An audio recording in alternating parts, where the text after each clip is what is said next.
I think with smaller housing codes, so they're appealing small lots because they're price conscious. They're obviously cheaper being the smaller lot. And these days, builders have got great designs, that can fit those.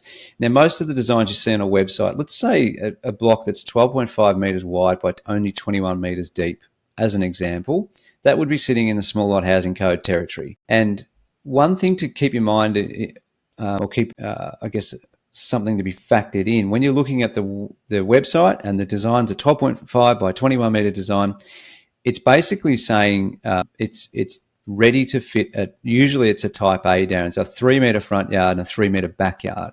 Now, what Darren's saying with the shade or the shadow is if your block is facing north or south, the 3 metre rear setback that's been allowed for actually won't comply.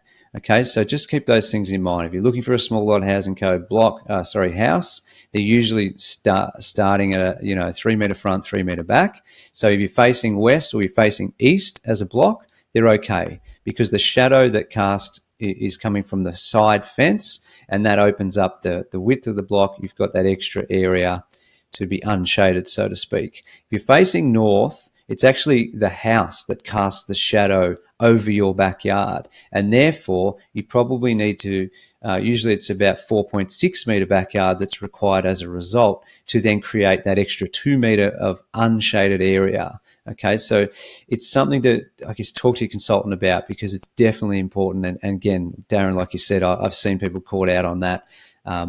Many times. Yeah. I think the joy is as these, and it's a fair way down the track from when small lot housing code was introduced now. But what's happened is developers got smarter about it. So they tend to not have as many north or south facing lots that are small lot housing because they realise that they've got difficulties in getting them to comply. Or they go from 21 to say 22 or 23 metre deep and allow a bit more backyard space. So the same design fits on there. So developers are working with it.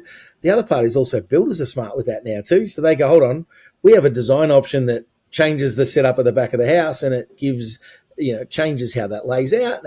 And it now all of a sudden it actually works.